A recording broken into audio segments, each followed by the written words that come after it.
Hello, I'm Alan Furstenberg, And I'm Mark Tucker, and we are Two Voice Devs. Two Voice Devs. Welcome back, everyone. Good to see you again, Mark. Yeah, thanks, Alan. So, one of the, we've talked before about how we get a lot of our ideas from the community, from people who listen to us. Right. And this one kind of came up in a conversation that I was having with Andy, who is very much a frequent participant. Andy. Yep. She's fantastic. A frequent participant at Voice Lunch US, at Voice Lunch Global. She attends my office hours every week.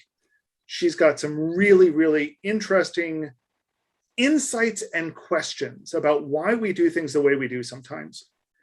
And at a recent Voice Lunch US presentation, she was very, very critical about a process that was returning a large response. The audio that was going to be coming back was fairly long and kind of droned on.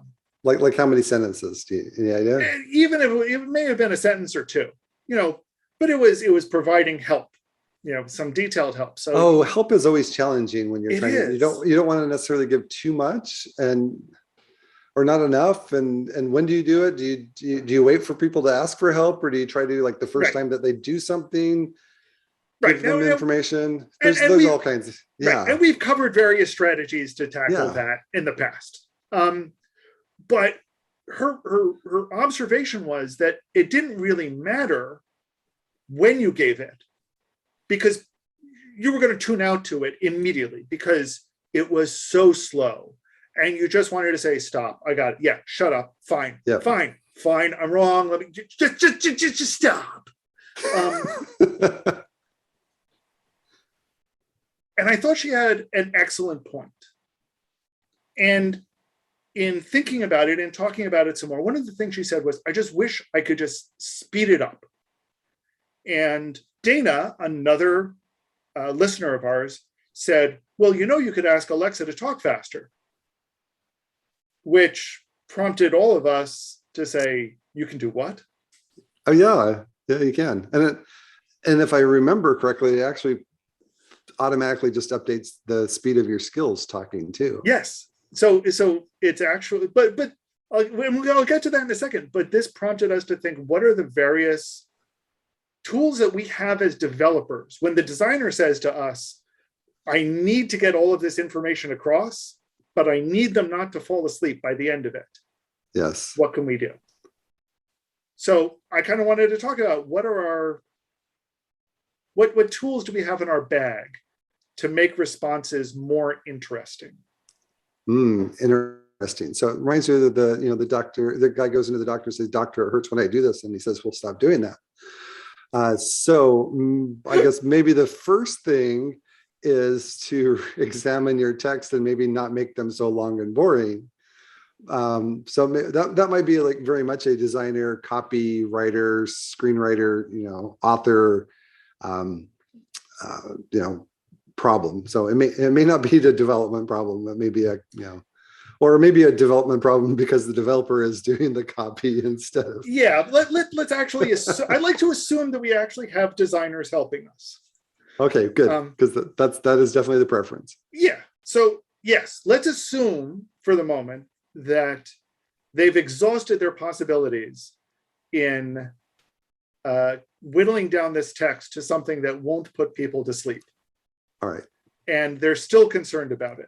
What do we have? And again, I think the first thing to is, what talking about the Alexa talk faster does is it puts a person in control of how fast they want it to talk, which is great.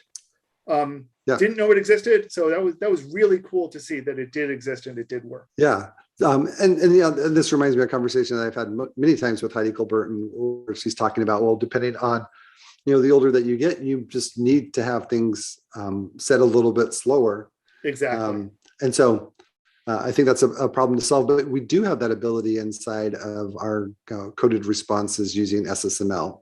So we can, speed things up or slow them down a little bit. It may not sound as good or as natural as if you just did the standard mode. I think maybe some more effort can go into that as far as tweaking that. But I do often think about when people are listening to things like videos or podcasts that they turn it on 1.25, 1.5, Yeah, that's pretty common 1.75. these days.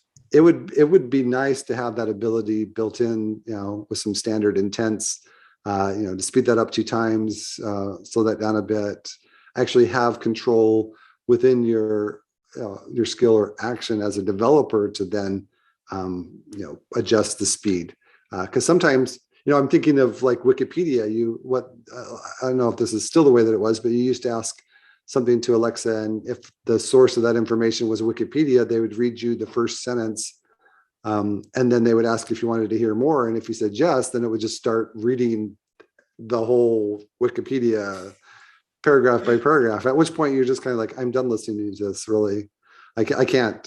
I just can't listen to you read this for a long period of time. So having intents or supporting intents to speed up responses. Yep.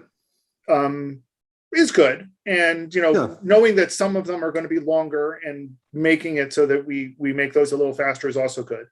And all of that's, the way to do that on the SSML side is the prosody tag. Right.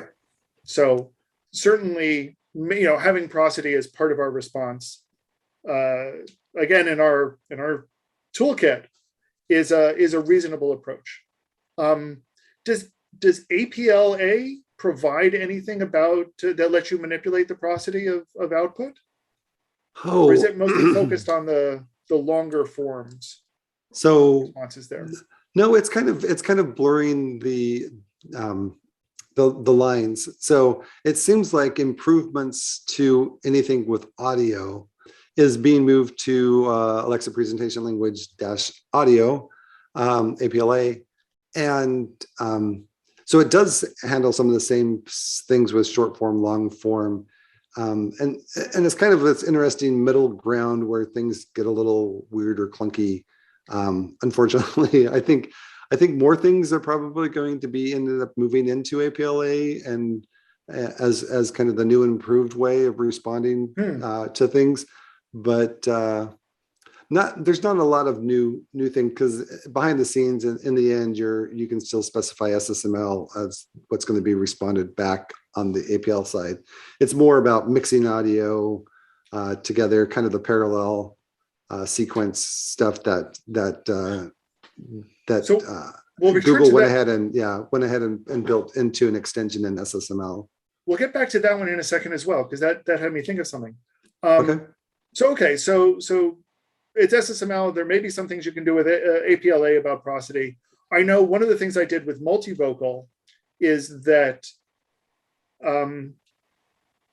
you could just define a number of voices, and say which voice will be responding at a time.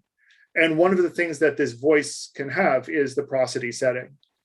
So, that's interesting. It's part of what it was meant for, is so that you could set up multiple voices, multiple pitch voices, for example, and use them within the same action.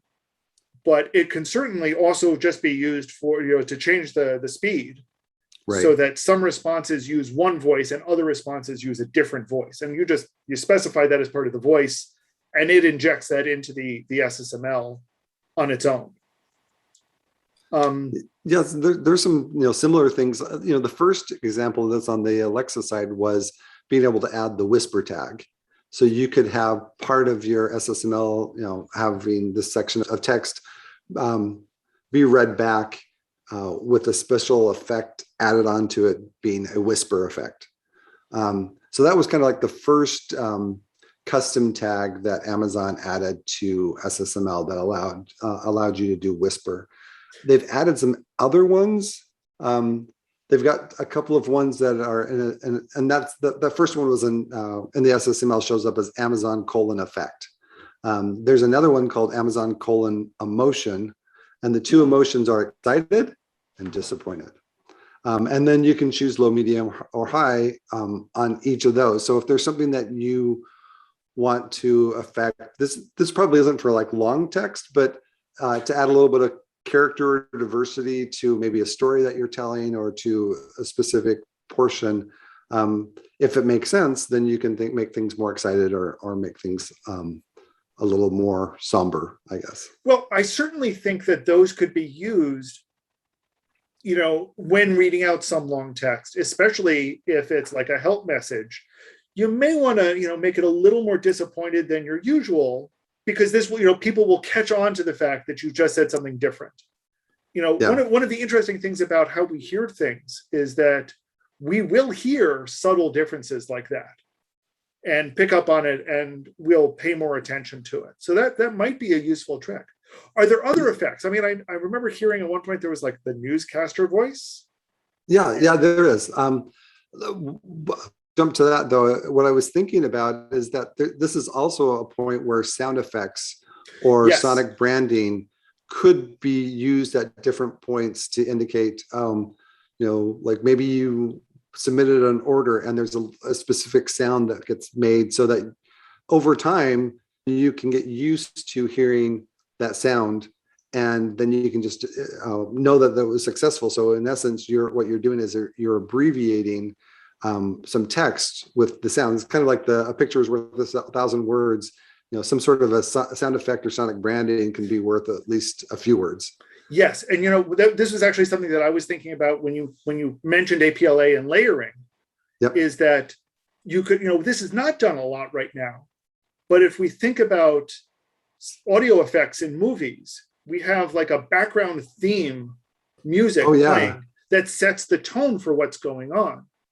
So, I don't think you want it to be overpowering, and it doesn't want it to be loud, but I think having a background theme music at different points in your skill or action can help set the tone. So, if you're giving somebody an error message, having a background tone that kind of, either suggests pay attention to this, or these are instructions, but certainly can perk it up a little so it doesn't sound like you're droning on and on. Yeah. May be useful. And, if you're completing a point in a sales flow, you might want to have some background audio that's, getting you more excited. And, the beat picks up just a little bit. And as you get closer and closer, it, goes a little faster, the background music. So even if you're not speaking any faster, the background music is getting a little bit more excited. So that might be something that we can experiment with. And again, we have those tools. We have the ability to do background noises, to do background effects using either APLA or using the parallel tags in Google's SSML. Yeah. So two more things really quick along those lines. There's also emoticons, which are things like bazinga. They're words or phrases that you can put inside of an exclamation, and it's been specifically processed so that it sounds better. It sounds different than just normally what it would sound like reading it out. And so there might be some well-placed of these emoticons that you can use throughout that, kind of add some excitement or punctuation. And the last thing along these same lines is sometimes you just need a pause. That's actually an excellent point. So, sometimes you just need to have some well-placed pauses that are at the appropriate, duration to kind of break things up and let people process and catch up, or kind of, do whatever they need to do. Well, and it certainly breaks up things in a list, or it can emphasize things. So if you're talking about something, you might want to say, you can say this to go ahead, or say this if you need to repeat it, right? Or say that, so it helps, as opposed to say, you can do this to go ahead, or say this to go back, or do this to repeat it. It kind of blurs together. Right, it does. And you can, there is definitely a linguistic term for this, and I do not remember what it is. But it's like setting them up with words like, if you're giving something a list, you can say blah, blah, blah, blah, blah. Next, finally, or, and that's even if that's like if the text is all together, or if you're going through one, kind of saying, doing the first item, hearing some stuff about the first item, you're like, first, details, would you like to go on? And you say next or yes. And then the next thing that is said is next is this, lastly, finally. So giving some nice words that transition from one thing to another helps as well. Right, and hopefully your designer is well versed in those. But again, we can use SSML elements, the pause tag to pause on things, and the emphasis tag to kind of give a little more oomph when we say things like next or first. Yeah. To break it up. Yeah. Yep. But I think either way, it's important for us to realize that we're going to need to be testing all of these kinds of responses to make sure they do have the emphasis that we want, the rhythm and beat that we want, the pronunciation that we want. And if we don't, then we need to fudge it. And fudging it's fine at this stage of the game in SSML. And whether that's using a phoneme tag or just, alternate spellings of words. Yeah, or sometimes you just really, it depends on what it is. Like I've worked on some games like a quiz type game where we've had probably 90% would be voiceover work by voiceover actor, celebrity, or somebody that and you can get a lot of feeling and kind of a lot of things that you get for free by just having a good actor that's saying things. You get all kinds of different emphasis and speed variations and interest level. That is really hard to approximate with text to speech and SSML. Yep. This, however, I think is an important point where we need to mention, in addition to SSML itself, we do have this great speech markdown library, which that's yours, isn't it? That is mine. Speech markdown. So basically, for those who don't know what speech markdown is, it's similar to how regular markdown is to HTML. So you can look at SSML and you can code for it, and in a lot of ways, it's very similar to kind of the same markup format as HTML. But with speech markdown, it's just some simplified tags. It's you don't have begin tags, end tags per se, and it's just a way of simplifying how you can use these same tags. So basically, you write something like you would normally write it, and then you start wanting to add pauses and emphasis and things like that, and you can use speech markdown to do that.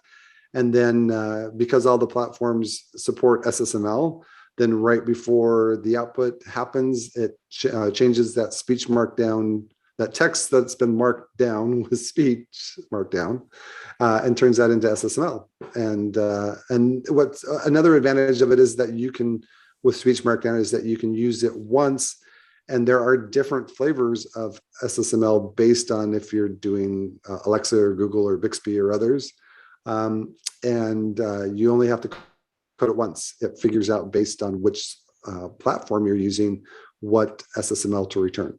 So those are kind of some of the things, and you can check it out at speechmarkdown.org. So I think it certainly illustrates we've got a lot of tools in our bag about when the designer comes to us and says we need to make this less boring. Lots of things that we can do to play with it. But even for some things that's just plain text, even just changing the question mark to a period. Yep. Changes how the text to speech generator converts it. Or putting a comma in. Yeah. Yep, exactly. Oh, I forgot we were gonna talk about Amazon domain as another extension. Yes. Yeah. We got all in this other conversation of sonic branding and emoticons. This is one of those conversations where we keep saying that's a good point. We need to get to that in a second, but first. Yeah, because there's just so much to talk about. But with this Amazon extension to SSML called Amazon:domain, there's various things. So like if you do have more lengthy text, then you can have it come out. They've got different things like conversational, long form, music, which kind of makes it sound more like a DJ, news, and fun. And so those are things that you can play with and say, the theme, the kind of the character of how I'm going to say things is going to be a little bit playful, and so maybe fun would be more useful. Or this is definitely a business type application, and it's got some longer audio. So maybe I want to make it sound more like what a newscaster would say, and kind of that cadence and accent of things. I think though it's also important to think about that even if we're not doing something that's meant to be fun and playful, that maybe that particular audio style works for how we're delivering this. So, I would encourage people that if they're trying to make some of the responses a little more interesting, or make some of their longer ones sound a little bit better, go ahead and play with them. It doesn't matter if you're not doing a newscast, try newscast. See if that sounds better than just reading it out normally. There's no rule that says you can only do this for a newscast. Play with it. Play with your SSML, because there's lots that you can do to tweak it and make it sound better, and work with your designers on tweaking it. Yeah, so you can do that right inside the test console for Google Actions. There's a voice test tab in the Alexa console. There's a website, ssml.guru, that you can go to that talks about some of the different tags are, and just start playing around and experimenting and get a good idea of what you have available, and put that in your tool belt. Yep. So we'd love to hear what other ideas you have. If you are experimenting with SSML and have found some good or interesting combinations, or if you found other tricks to make long responses less boring, we'd love to hear about them. Yeah, we sure would. And share them with us in the comments below. Find us on Twitter. Find us at a voice lunch. And we'll be happy to talk about, or find me at my office hours, and you can talk to Andy and Dana some more as well. And we'd love to hear your thoughts and comments, and maybe we'll share them another time on Two Voice Devs. Two Voice Devs. Thank you very much, Alan. Have a good week, Mark. Take care.